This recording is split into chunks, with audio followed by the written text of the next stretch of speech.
Welcome back dito sa channel natin. Nandito tayo ngayon sa Rizal Park. Magbibigay tayo ng latest update sa ongoing pa rin na major rehabilitation na ginagawa dito. Ito na yung bagong street na papunta dito sa kabilang side.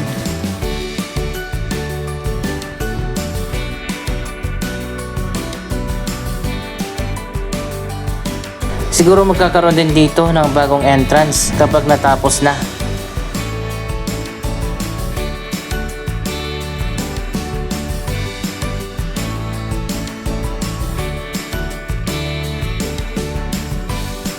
Ito naman yung bagong street dito sa gitna, pero sarado pa rin dito sa ngayon. Isa pa lang yung entrance na binuksan doon sa kabilang side.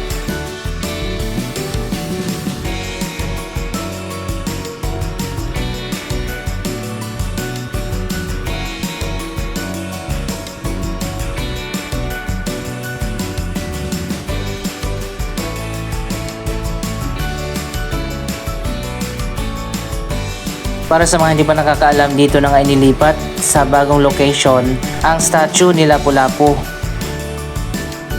So ayun guys, ito na siya. Malapit na matapos yung ginagawa na platform.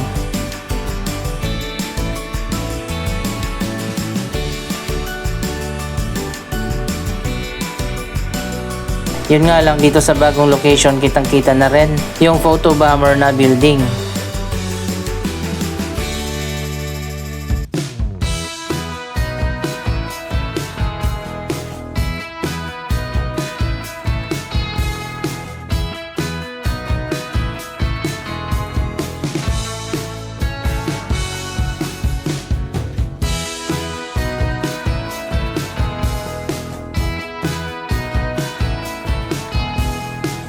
Mas okay sana kung nilakihan yung platform area. Katulad dun sa dati na parang stage. Ginagawa pa yung landscaping dito sa baba ng statue. Mas okay din sana kung maglagay dito ng fountain.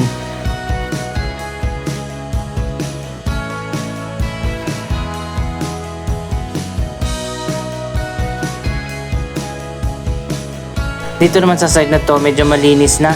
Napakaraming basura dito na nakatambak dati pero ngayon wala na. Para sa mga hindi nakapanood sa ginawa nating update nung nakaraan, ganito na yung magiging bagong perimeter wall ng Luneta Park.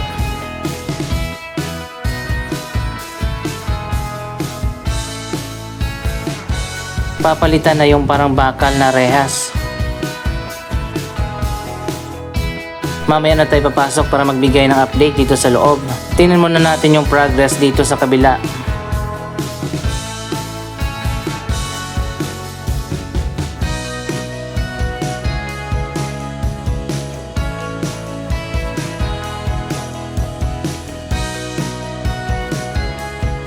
So ayan guys, makikita nyo naman malawak na ngayon yung sidewalk dahil inuro nga ng konti yung bagong perimeter wall.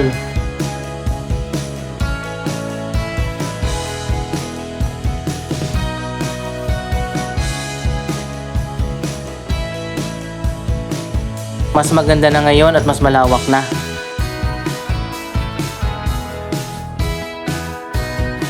Ayan, dito sa part na to, hindi pa tapos.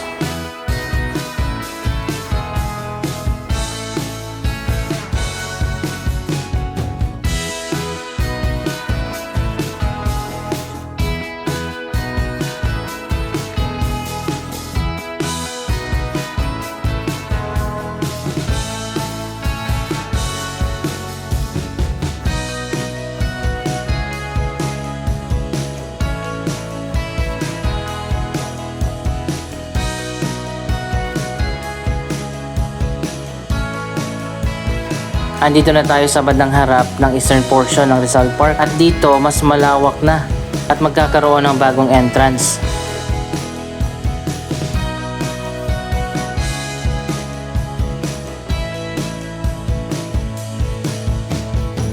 So ayun guys, ano sa tingin nyo? Magkakaroon din dito ng hagdanan paakyat dito sa bagong entrance. Along Taft Avenue na ito, ayan makikita nyo naman yung LRT.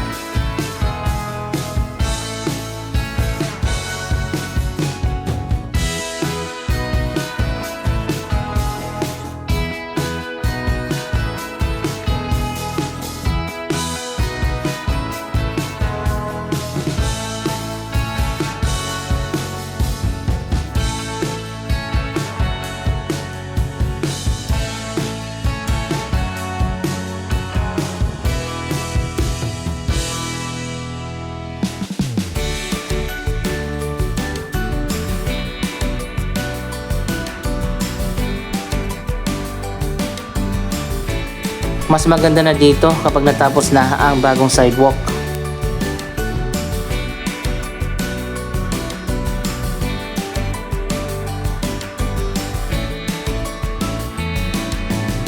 May bago na palang naka-install na gate, dati ay open lang ito.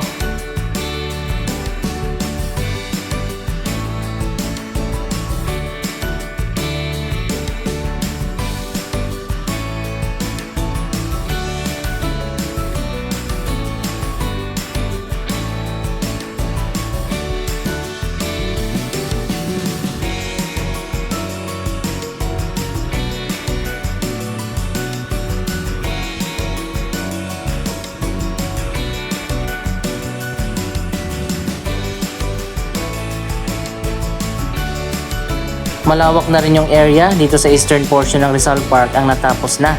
Pati landscaping tapos na rin.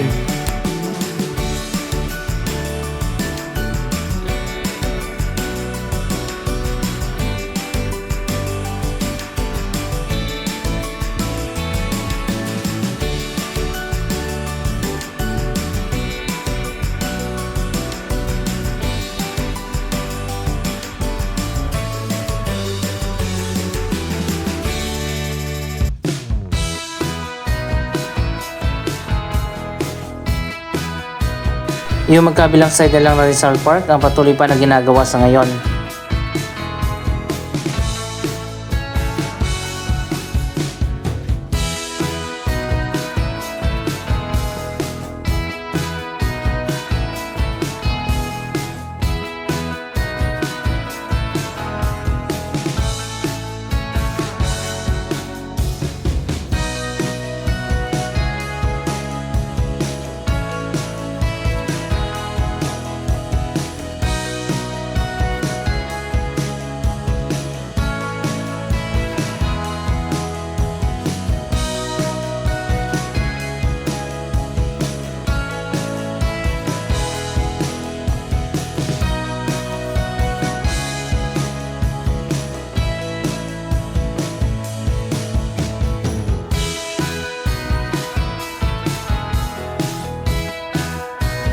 Yung pinakita natin kanina sa simula ng video, dito yon sa side na yon.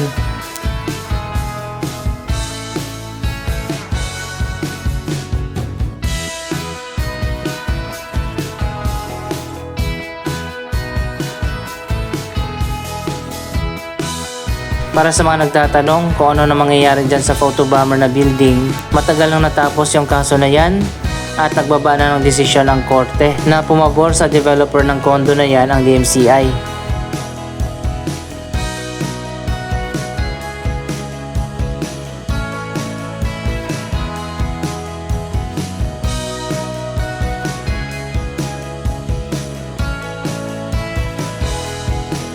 So ayan guys, marami na nga ang magiging entrance exit dito sa bagong eastern portion ng Rizal Park kapag natapos na.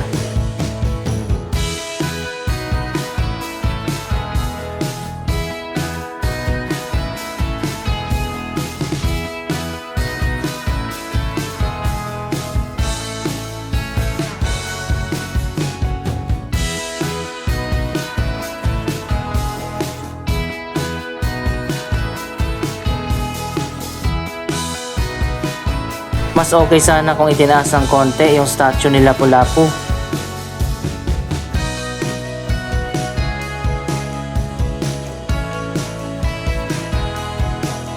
Anyway, ayon pa sa National Museum, ito na nga ang bagong permanent location ng Lapu-Lapu Monument. Nakaharap na siya doon sa gitna ng Rizal Park.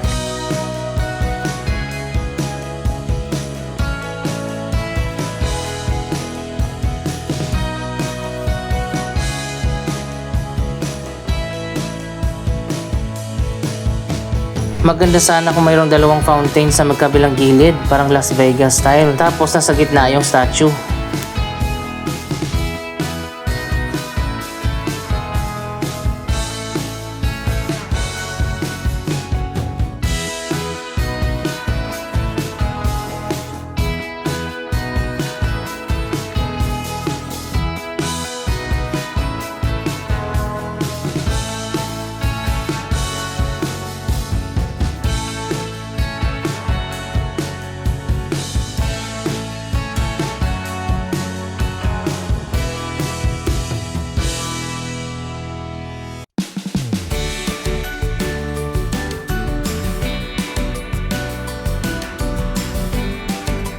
Dito naman sa side na to, malapit sa Calao Avenue, ongoing pa rin ang construction. Isa pang entrance ang bubuksan dyan kapag natapos na.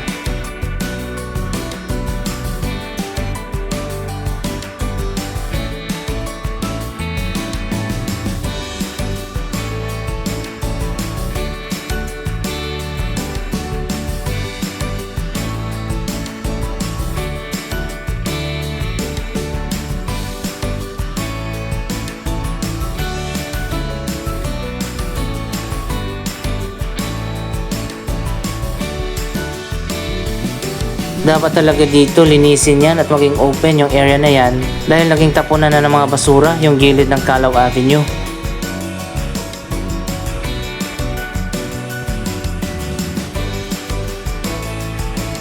Maganda na dito sa gitna kung saan nakatanim dito yung mga anahaw tree.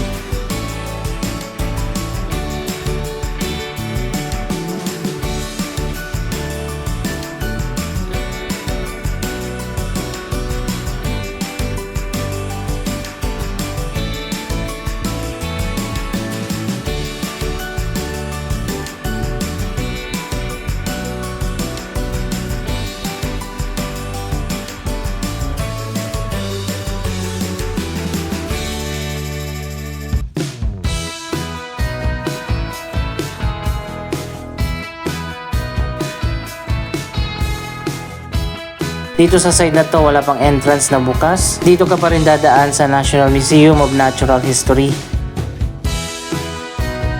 At ito naman yung progress dito sa kabilang side. Ito yung dating Children's Park na binuksan na rin sa ngayon at naging connected na sa Rizal Park.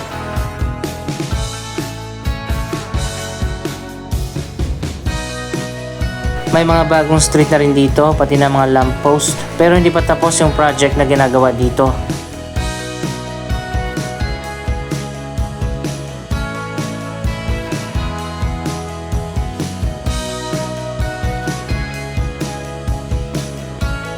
Patuloy na nga ang development sa Maynila. Yung ibang mga projects ay natapos na at yung iba naman ay ongoing pa. Isa sa mga unang project na natapos dito ay ang Yochenko Park.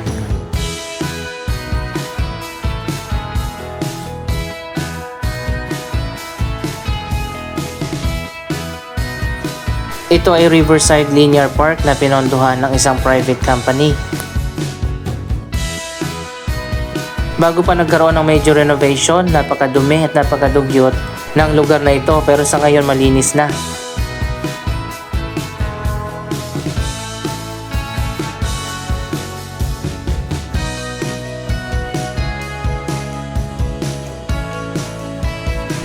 Meron na ditong mini garden, mga plant box, kung saan nakatanim ang iba't ibang species sa mga punong kahoy na makikita dito sa ating bansa.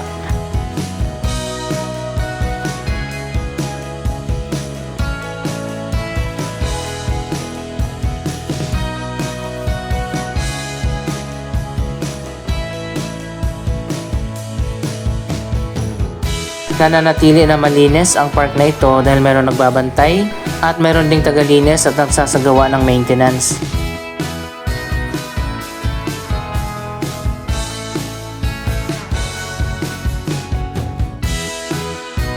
Isa pa sa bagong project na ginagawa dito ang Pasig River Esplanade. Yan ay proyekto din na pinondohan ng mga private companies.